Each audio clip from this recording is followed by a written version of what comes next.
siapa yang memudahkan orang yang dalam kesulitan, yassarallahu anhu yaumal qiyamah, Allah akan mempermudah urusan dia hari kiamat.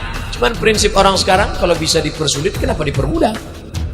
Nanti orang-orang yang suka mempersulit ini, saya kasih tahu ya sama orang yang suka mempersulit, nanti kalian matinya sulit, dikubur sulit, sakratul maut 6 bulan, tak mati-mati, dipukul pakai daun kelor tak mati.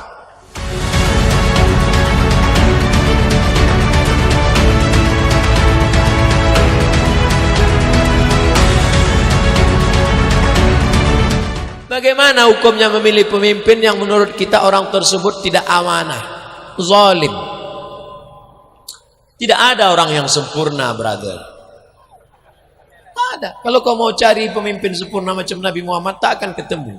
Ustaz Somad, ya, calonnya tinggal 3. 3 tinggal calon. 1 setan, 1 jin iblis, 1 iblis. Mana yang kita pilih? Pilih yang mudaratnya paling ringan. Kira-kira di antara 3 hantu ini mana yang agak-agak ringan? Nah, yang paling ringan setan.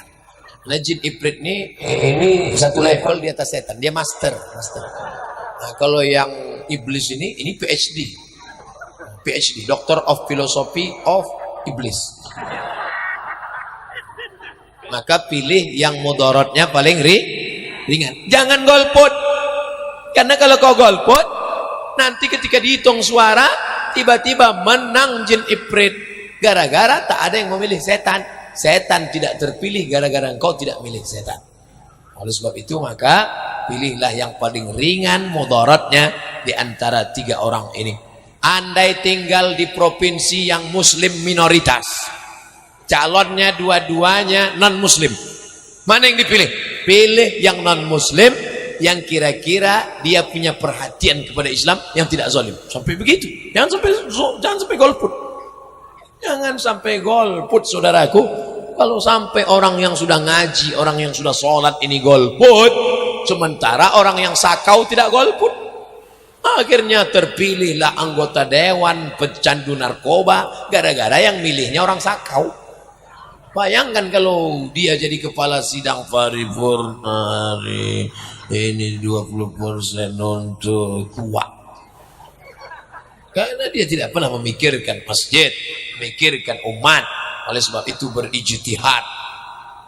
Dengar baik-baik bagaimana track recordnya. Tengok baik-baik siapa orangnya. Renung baik-baik. Pendidikannya, basicnya, kiprahnya, akhlaknya. Tengok. Nahnu nakumu bizawahir wallahu yatawalla sarair. Kita mengambil hukum dengan zahir, Allah yang melihat rahasia batin. Pak Ustadz, apabila saya tinggal puasa di bulan Ramadan, ya, tinggal puasa Ramadan kemarin, saya ingin mengqadha di bulan Syawal. Bagus. Apakah boleh kalau saya niat puasa qadha sekalian puasa sunat bulan Syawal? Digabung niatnya. Niatnya satu aja. Niatnya niat puasa qadha saja. Saya besok niat puasa qadha mengganti yang kemarin lillahi ta'ala. Maka siapa yang puasa 6 hari qadha di bulan Syawal, otomatis sudah dapat puasa sunat Syawal. Begitu kata Imam Zakaria Al-Ansari yang dikutip oleh Imam Atiyah Saqar, disebutkan dalam kitab Fatwa Al-Azhar, Fatwa Al-Azhar dalam mazhab Imam Syafi'i. Saya ulang sekali lagi, ibu yang kemarin tinggal puasanya 7 hari karena haid, maaf, digantinya di bulan Syawal, niatnya qadha. Saya niat puasa qadha besok, digantinya qadha 6 hari, otomatis sudah dapat pahala puasa sunat Syawal. Begitu kata Imam Zakaria Al-Ansari, dikutip oleh Syekh Atiyah Saqar dalam Fatwa Al-Azhar. Saya bilang ibu karena ibu yang tinggal kemarin 7 hari. Rupanya bapak hilang 17 hari. Anak-anak lajang, kalian pikir kalian melompat dari planet Mars langsung ke bumi?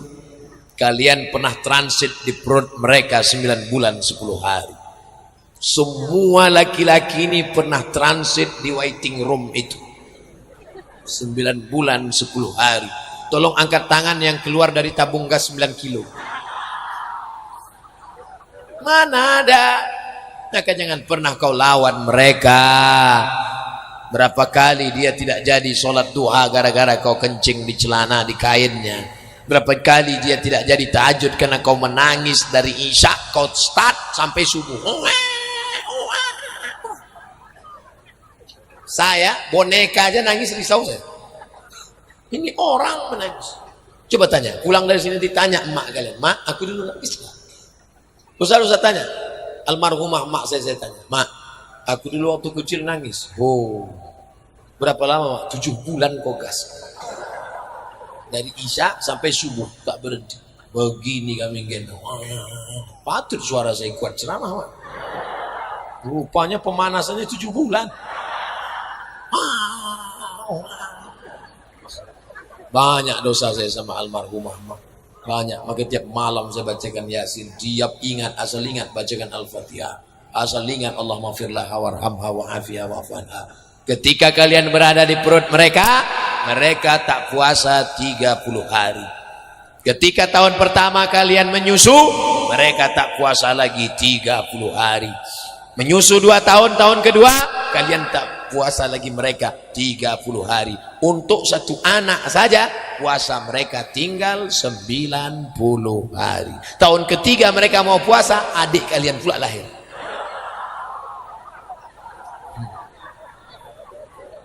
Hari ini kalian ketawa, tapi utang puasa ibu qadha saja bu. Di bulan Syawal ibu qadha 6 hari. Di bulan Sya'ban nanti, ini Rajab, ibu qadha Senin Kamis, Senin Kamis, Senin Kamis, Senin Kamis. Sebulan 8 hari, 10 bulan 80 hari, 11 bulan 88 hari, tambah 2 hari. Setahun ibu istiqomah, maka ibu sudah mengqadha untuk satu anak 90 hari. Man mata, siapa yang mati. Janganlah sebut mati Pak Ustaz, siapa yang meninggal. Janganlah sebut meninggal Pak Ustaz, siapa yang wafat. Janganlah sebut wafat Pak Ustaz, siapa yang qaid. Wa alaihi siyamun, meninggal punya utang puasa. Shoma anhu waliyuhu, ahli warisnya wajib menggantikan puasanya. Meninggal mereka punya utang puasa, kalian anak-anaknya wajib menggantikan puasanya. Maka bersyukur ibu punya anak-anak yang sudah ngaji. Bagaimana hukum menurut syariat pengertian biaya yang dibebankan terhadap penerima bantuan rumah du'afa dari pemerintah? Sepengetahuan kami, bantuan rumah untuk orang du'afa tidak ada pungutan apa-apa. Du'afa itu artinya lemah. Orang lemah apanya mau dipungut lagi? Makannya pun cari pagi makan petang, dapat petang makan malam. Dia bukan cari kaya. Oleh sebab itu orang yang susah, maka jangan kita susahkan lagi. Man yassara an mu'sirin, siapa yang memudahkan orang yang dalam kesulitan, yassarallahu anhu yaumal qiyamah, Allah akan mempermudah urusan dia hari kiamat. Cuman prinsip orang sekarang, kalau bisa dipersulit, kenapa dipermudah?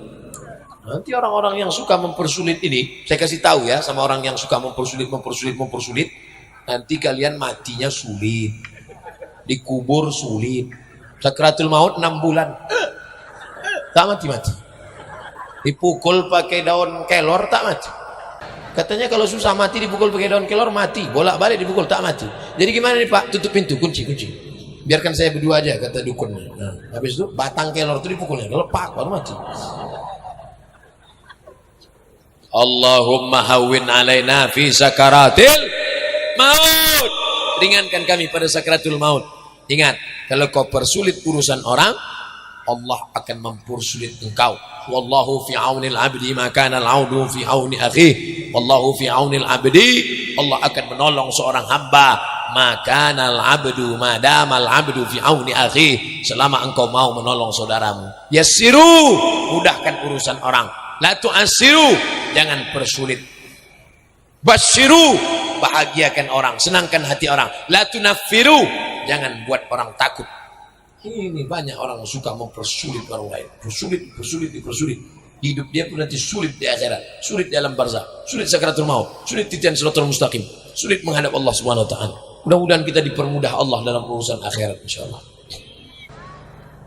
Ustaz, salam dari pemuda Cotbati. Mu'alaf berhak mendapatkan zakat. Apakah ada baginya batasan mendapatkan zakat? 1 kali, 2 kali, 3 kali? Berapa kali dia dapat zakat mu'alaf itu? Innamas sadaqatu lil fuqara, fakir, wal masakin, miskin, wal mu'amilina 'alaiha, amil, wal mu'allafati qulubuhum, mu'allaf, wa fir riqab, budak hamba saya, wal gharimin, orang dililit utang, wa fi sabilillah, perang, wa benis sabil, orang yang musafir putus belanjanya, ibnu sabil namanya, mu'allaf dapat zakat, ada dalam Quran. Tapi praktek mu'allaf dulu beda sama mu'allaf sekarang. Mu'allaf dulu kepala suku, kalau dia dikasih zakat, maka anak-anak buahnya satu suku masuk Islam, kasih kepala sukunya, maka setuju. Siapa kepala sukunya? Abu Sufyan. Berapa Nabi kasih dia zakat? 100 ekor onta untuk Abu Sufyan. Abu Sufyan, kau mu'alaf, sini, ini 100 ekor onta untuk 100 ekor onta kali 35 juta, 3,5 miliar. Nih, oleh sebab itu untuk sekarang ini mu'alaf tidak perlu dikasih, karena banyak penyalahgunaan sertifikat mu'alaf. Kalau sudah mau dekat Ramadan, di print banyak-banyak ngaku mu'alaf. Tapi yang mu'alaf masuk Islam itu tetap dikasih zakat, bukan dari asnaf mu'alaf, dari asnaf fakir atau miskin. Karena mu'alaf zaman Nabi dulu adalah kepala suku yang diharapkan kalau dia dikasih 100 ekor onta, maka sampai ke bawah-bawah masyarakatnya akan masuk Islam. Mu'alaf sekarang, dia masuk Islam, istrinya pun tak bisa diajaknya. Dia anggota istri, ikatan suami takut bini. Ustadz pernah mengatakan bahwa orang yang tak berguru itu gurunya setan. Jadi bagaimana tentang Al-Albani yang hanya menjaga pustaka tapi mengeluarkan fatwa? Apakah kita bisa mengambil fatwa Nasruddin Al-Albani itu Pak Ustadz? Buku saya tidak boleh masuk Brunei Darussalam. Buku 37 masalah populer tak boleh dicetak di Brunei, tak boleh masuk. Gara-gara saya mengutip Albani. Begitu ketatnya Sultan Hasan Al-Bolkiah. Padahal saya ngutip di situ bukan pendapat inti. Saya mengutip di situ sebagai komparasi perbandingan, tapi mereka ketat. Sultan Brunei ketat, akidah Asy'ari, fikih Syafi'i, tasawuf Junaid Al-Baghdadi. Aceh pun juga termasuk yang ketat. Kenapa? Karena ulama ustadz yang ceramah ke Aceh mesti diseleksi oleh majelis ulama Aceh, harus ahlus sunnah wal jamaah. Jadi kita bangga di Aceh ada polisi syariah, ada wilayah hisbah, ada dinas syariah, ada dinas daya, ada abu-abi para tengku alim ulama. Mudah-mudahan Aceh tetap istiqomah menjaga ahlus sunnah wal jamaah.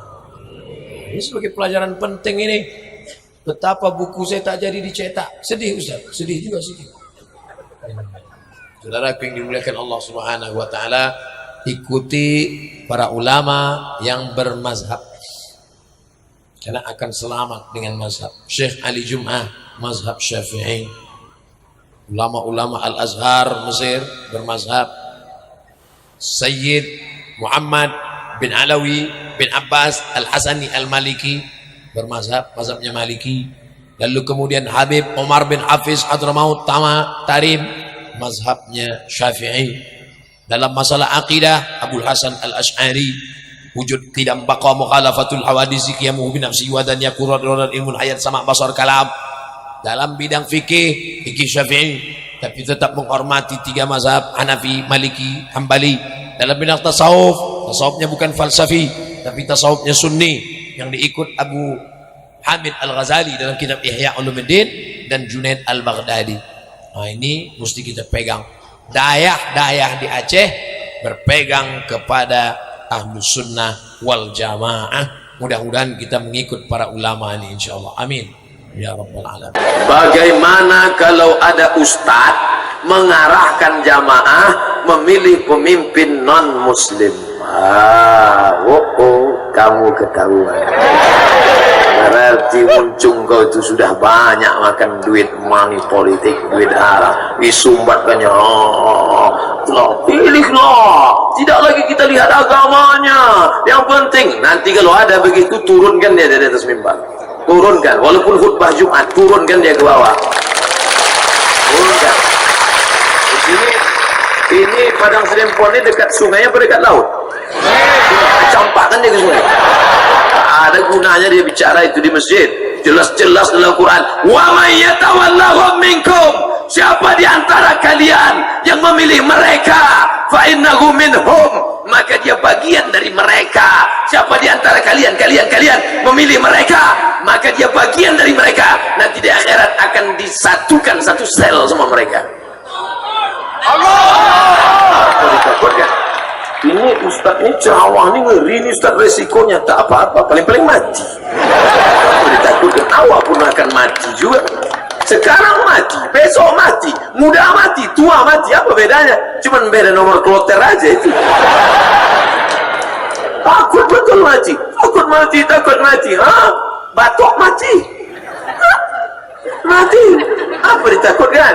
Kapan pun kita mati, tapi kalau tidak, kata Allah, innama amruhu idza arada syai'an ay yaqula lahu kun.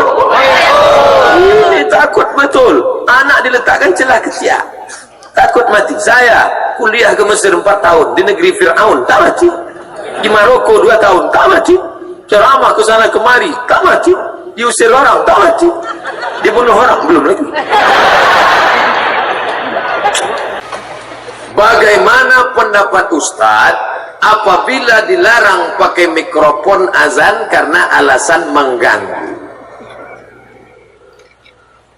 Pertama kita cari dulu sebab kenapa orang berani melarang. Tentu karena kita tak punya kekuasaan. Kalau kita punya kekuasaan, mana dia berani? Nah, pembahasan kedua, yang terganggu dengan lafaz Allahu Akbar itu setahu saya dalam hadis, dengar baik-baik hadisnya, ketika azan dikumandangkan, setan lari sampai wa alaiha duratun, terkentut-kentut. Waktu azan berkumandang, Allahu Akbar, Allahu Akbar, oh. Anjing melolong. Kenapa? Anjing menengok, setan lari. Jadi yang tak senang dengan suara azan itu dua, setan sama anjing. Jadi kalau dipotong video ini, diupload, banyak orang mencaci maki. Tapi saya tak peduli, karena yang mencaci maki itu anjing sama setan.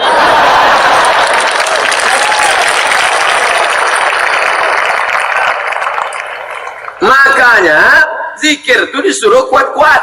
Kalau kata Syekh Abdul Wahab Asy-Sya'rani, sampai bergetar dari ujung rambut sampai ke ujung kaki. La ilaha illallah, la ilaha illallah, la ilaha illallah. Makanya dulu-dulu tuan-tuan khalifah, tuan mursyid pindah rumah baru bertakbir, pindah rumah baru bertahlil. Untuk apa? Mengusir hantu jembalang tanah, setan-setan yang ada di situ. Jadi kalau ada orang dekat masjid, datang dia bawa parang panjang, aku terganggu mendengar, ikat dia di ruqyah. Insyaallah sehat aja. Iya, itu diganggu setan dia.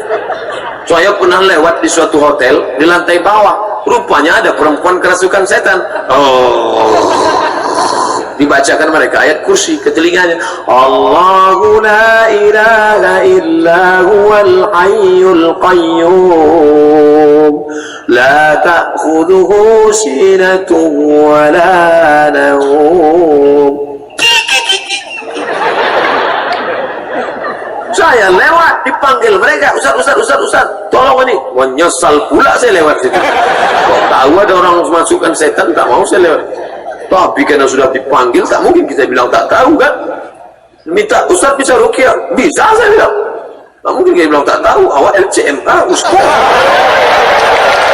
Tapi Ustaz, padahal LCMA itu artinya waktu itu lagi cemas menghadapi anak-anak jin. tolong saya ruqyah, saya bacakanlah. Mana telinga sebelah kanan? Nih, saya baca kuat. Allahu la ilaha illa huwal hayyul qayyum, la ta'khudhuhu sinatun wa la nawm, lahu ma fis. Sehat dia. Entah setan tu lari, entah dia terkejut. Wallahu a'lam. Baca kuat-kuat. Baca kuat-kuat. Kenapa kalian takut baca kuat? Maka azam tetap berkumandang. Negeri ini merdeka karena teriakan Bung Tomo di Surabaya. Apa kata Bung Tomo? Allahu Akbar. Negeri ini merdeka karena teriakan Jenderal Bintang 5, Panglima Besar Sudirman. Apa kata Sudirman? Allahu Akbar. Dari ujung Aceh Tengku Umar sampai ujung Tidore, semuanya berteriak Allahu Akbar. Itulah maka tertulis di pembukaan preambul Undang-Undang Dasar 1945, atas berkat rahmat Allah yang Maha Kuasa dan keinginan luhur bangsa Indonesia, disebut di situ Allah di Pancasila, ketuhanan yang Maha Esa, tapi di pembukaan atas berkat rahmat Allah. Allah itu yang kita teriakan. Apa dikhawatirkan? Allahu Akbar. Kalau saya ceramah berteriak Allahu Akbar, itu mau ngetes jamaah masih ada atau sudah pulang. Nah, kadang kita teriak Allahu Akbar, terserahlah Pak Ustaz, aku mau cepat aja. Itu Allahu Akbar itu fungsinya pula kalau ada yang mengantuk-mengantuk di sebelah, jangan mulut ke atas, ke samping. Allahu Akbar. Mari Allahu Akbar. Mari kita praktikkan Allahu Akbar. Tak ada nengok ke samping. Jadi semuanya bangun. Jangan sesama bangun, jangan saling berteriak. Ini bisa ibu pakai nanti waktu sembahyang subuh. Sudah dipanggil muazin dari Al-Abrar, as-salatu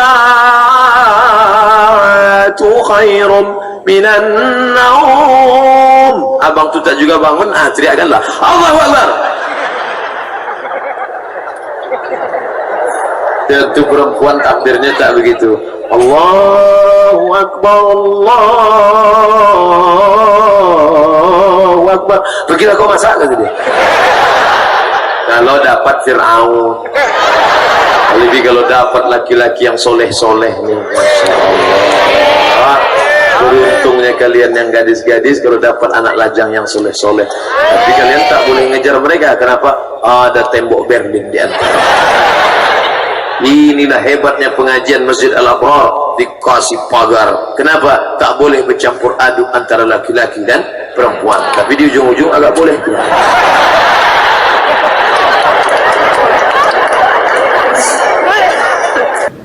Apa hukum berbakti lebih kepada ibu bapa mertua daripada ibu bapa kandung bagi lelaki?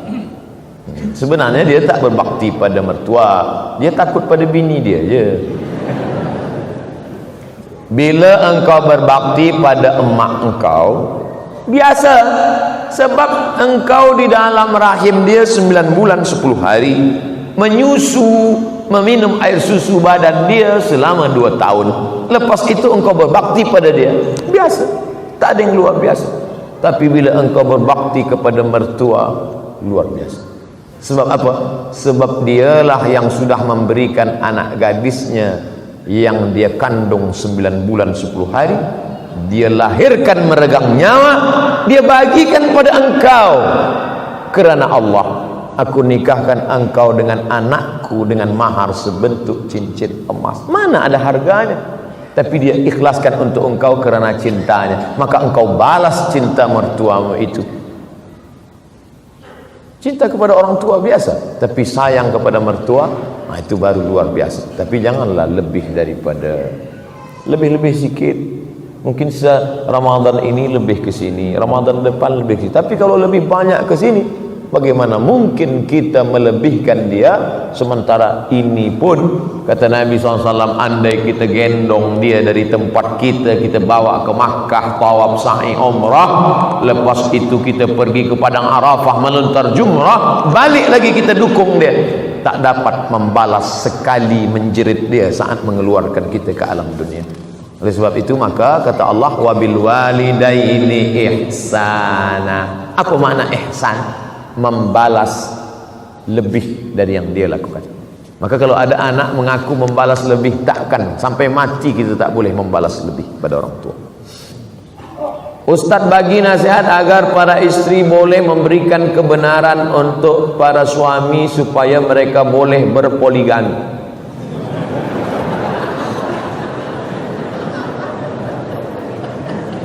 Fankihu ma taba lakum minan nisa, nikahilah perempuan yang baik-baik. Masna 2, wa sulasa 3, wa ruba' 4. Tak ada Allah suruh 1. Masna 2, sulasa 3, wa ruba' 4. Tapi ayat itu belum titik, belum wakaf, baca ujung. Fa in khiftum alla ta'dilu, kalau kamu takut tak adil, fawahidah, 1 saja. Jadi lelaki-lelaki yang banyak itu takut dia tak adil. Awak kenapa 1? Saya takut tak adil. Sebenarnya dia bukan takut tak adil, takut pada bini. Jadi Islam ini menghormati manusia sesuai fitrahnya. Bila dia mampu adil, dia mampu secara ekonomik, dia mampu zahir dan batin, maka dia dibenarkan. Tapi bila dia tak mampu, fawahidah, 1 saja cukup. Oleh sebab itu, maka saya tak berani juga nak bagi motivasi. Nanti perempuan ni mengamuk pada saya. Saya hanya bagi sebutkan ayat-ayat, dalil-dalil hadis. Nanti tuan balik ke rumah bagi tahu dengan puan, engkau maukah aku tunjukkan amal yang menghantarkan ke surga? Apa tu? Izinkan aku menikah lagi. Tak masuk pun tak apa. Kalau tak percaya, cubalah. Berat. Ini jihad yang luar biasa. Oleh sebab itu maka memang ada perempuan-perempuan yang tahan hati dia, tapi tak banyak. Kalau dapat, maka Masya Allah, tabarakallah. Bagaimana menenangkan hati kedua ibu bapa jika mereka dalam keadaan marah? Dengan ibu bapa ni, pertama diam, yang kedua diam, yang ketiga diam, jangan lawan. Mak saya umur 70 tahun, umur saya 42 tahun. Apapun kata dia, saya diam. Bulan Mac lepas dia meninggal dunia, saya tak menyesal, sebab saya tak pernah melawan. Diam. Ibu ayah kita tak pernah memandang kita besar. Dia selalu melihat kita adalah budak kecil yang baru pandai merangkak dan berjalan. Oleh sebab itu kita salah bila kita merasa kita besar. Almarhumah mak saya tak pernah tengok saya seorang Ustaz Abdul Somad. Dia tengok saya budak kecil yang baru pandai berjalan. Maka bila dia marah, saya diam. Saya tak pernah pula balik, saya bagi mak sini, ya ayyuhal emak. Saya tak pernah bagi dia tazkir. Saya tetap menganggap diri saya adalah budak kecil, kerana kita di mata mereka tak pernah besar. Kita adalah budak-budak. Oleh sebab itu maka kita diam. Bila dia berhenti, baru kita bercakap. Ingatlah, tak banyak yang saya bagi menghadapi orang tua. 1 kata saja, diam. Apa hukum seorang suami meninggalkan istri selama 2 tahun tidak memberikan nafkah? Saya tidak tahu bagaimana di ahwal syakhsiyah hukum keluarga di Brunei Darussalam. Tapi kalau di tempat saya, lelaki selepas akad nikah dia baca sirat ta'liq. Bila saya meninggalkan selama 6 bulan, tidak membagi nafkah zahir dan batin, lalu perempuan pergi ke mahkamah syariah, maka hakim boleh menjatuhkan talak 1 kepadanya. Itu dibuat untuk mengikat lelaki supaya kaki dia terikat, supaya dia tidak boleh lama. Sebab kewajiban lelaki ada 5: nafkah, makan, pakaian, tempat tinggal, pendidikan, perhatian. 3 zahir, 2 batin. Bila tidak, maka dia ada hakim. Perempuan ada 6 wali: ayah, datuk, abang, adik, abang ayah, adik ayah. Maka perempuan mengadu kepada wali yang akan bagi keputusan. Hukum mahar dibagikan ke orang lain. Mahar yang diberikan seorang lelaki kepada perempuan, aku terima, aku nikahkan engkau dengan anakku dengan mahar sebentuk cincin emas tunai, maka selepas diberikan mahar itu maka menjadi milik perempuan. Perempuan itu boleh menjualnya, perempuan itu boleh mewakafkannya, perempuan itu boleh menyimpannya, perempuan itu boleh menghibahkannya, karena itu milik dia, milik perempuan. Perempuan yang menikah dengan lelaki, maka harta perempuan punya perempuan. Apa beza harta lelaki dengan harta perempuan? Harta lelaki, harta perempuan. Dalam harta lelaki ada milik perempuan, nafkah. Tapi dalam harta perempuan tak ada milik lelaki. Makanya perempuan boleh bagi zakat pada lelaki. Hai suamiku, aku tengok engkau susah sikit, aku bagi engkau zakat. Boleh. Sebab perempuan tak wajib memberi nafkah. Tapi lelaki tak boleh bagi zakat sekaligus nafkah. Hai perempuan, istriku, ini aku bagi engkau nafkah terus zakat nafkah, tak boleh. Sebab kewajiban dia. Maka oleh sebab itu maka ini mas kawin punya dia. Dia boleh jual, dia boleh, tapi biasanya dia tak jual sebab ada sejarah, ada cerita di balik cincin itu. Umur saya 19 tahun, tapi jatuh hati dengan seorang, tak pernah bercakap. Oh, dia 19 tahun jatuh hati, tapi dia tak ada cakap, senyum-senyum je. Tersenyum sekali saja, Ustaz. Solehah orangnya. Salahkah saya mendoakan kebaikan untuk dia? Berdoa untuk dapat dengannya satu hari nanti?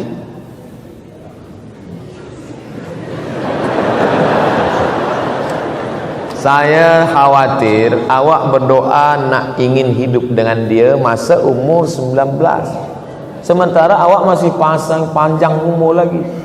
Sekarang nak hidup dengan dia sekarang, lepas ni ditakdirkan Allah sekolah ke Turki, nampaklah perempuan mata biru, hidung mancung. Doa dah tertulis ini, akan menyesal. Jadi kita berdoa ni, ya Allah, bagi yang 19, bagi yang 20, jangan ajarkan Allah Ta'ala. Cukup saja berdoa, ya Allah, bagilah aku yang terbaik untuk agamaku dunia dan akhirat. Itu. Sebab takut nanti menyesal. Dapat yang sekarang ni nampak cantik sekarang, tapi hati berbolak-balik.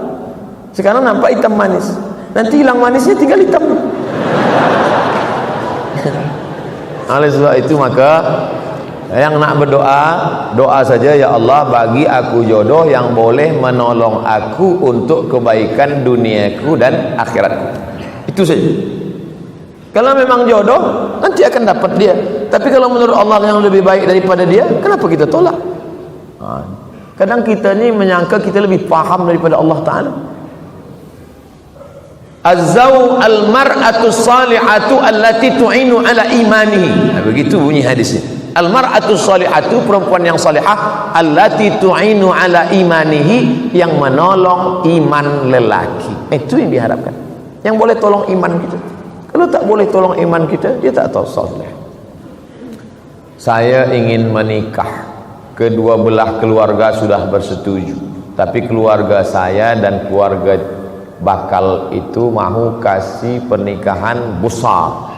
Oh, dia nak buat walimah besar lah. Saya belum mampu untuk menanggung perbelanjaan besar. Jadi boleh tak berikan sikit nasihat untuk saya? Yang nak besar kan keluarga. Kenapa saya bagi nasihat pada awak? Pada keluarga yang minta besar itulah. Hai keluarga yang nak besar-besar, keberkahan bukan pada yang besar. Aulim walau bisyatin. Suatu ketika datang sahabat Nabi namanya Abdurrahman bin Auf. Abdurrahman bin Auf ini pindah dari Makkah ke Madinah, susah. Lepas tu dia berniaga, dia dapat untung, dia pun menikah. Tangan dia bagi atharu sufrah, ada kuning-kuning di tangan dia.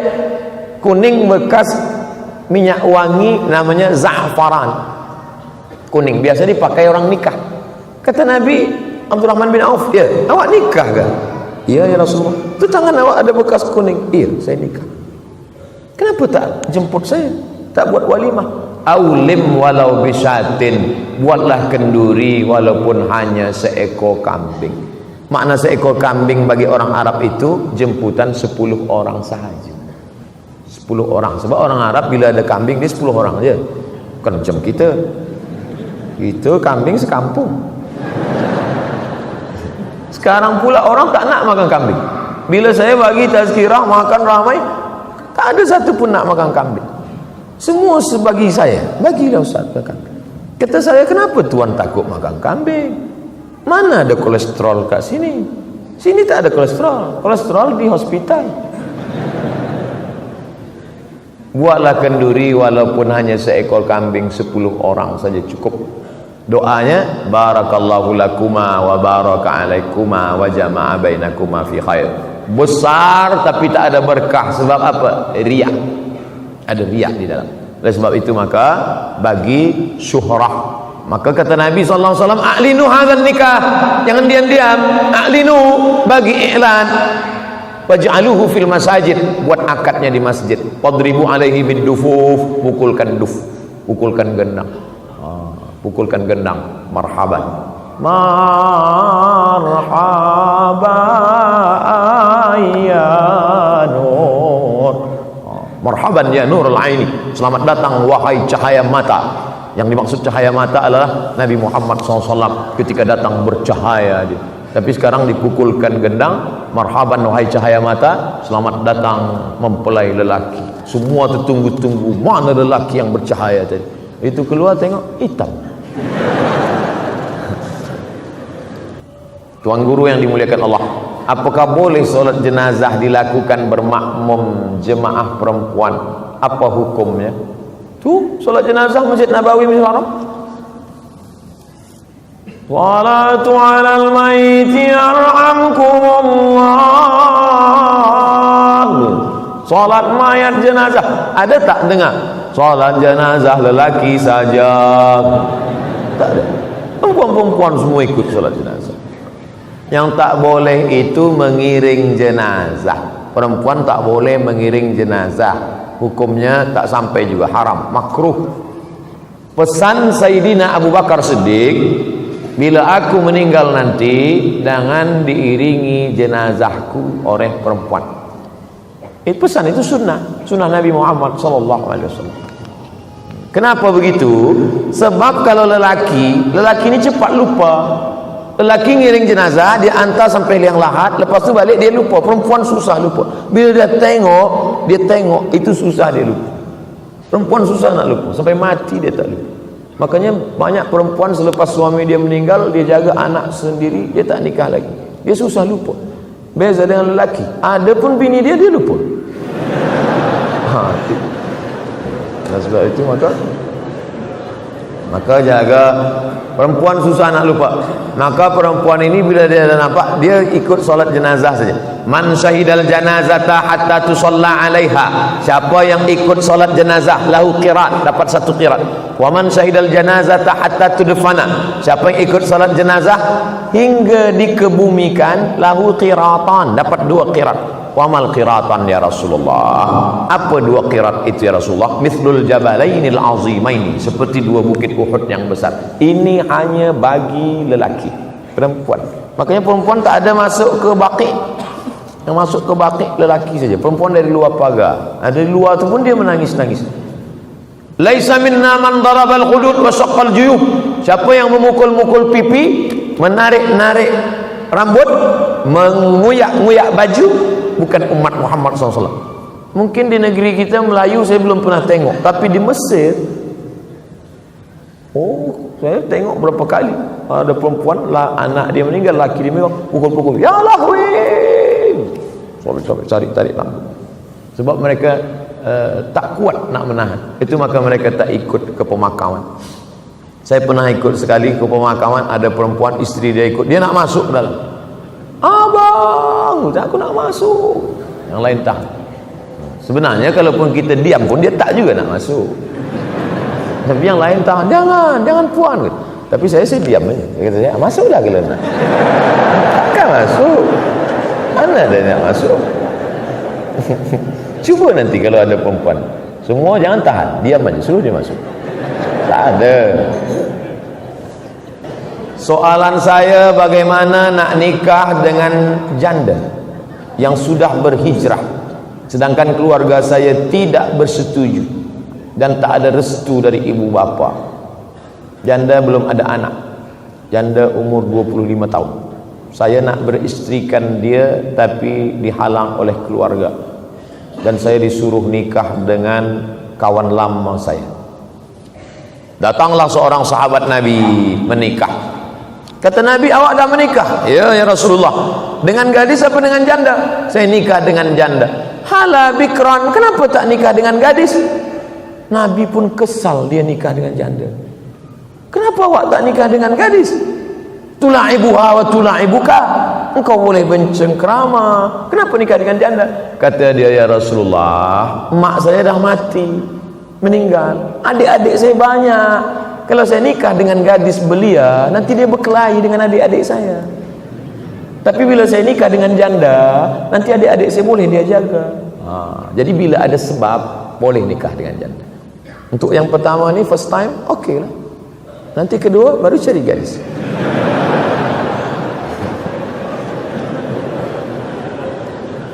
Jelaskan pada orang tua, ayah, mak, saya nikah dengan dia ni sebab dia ni baik, sebab dia ni. Tapi kita tak boleh bagi tazkirah pada orang tua kita. Cakap kita mereka tak dengar. Cari orang lain yang boleh memahamkan dia. Ustaz kita, sahabat kita, orang-orang tua yang cakapnya didengarkan.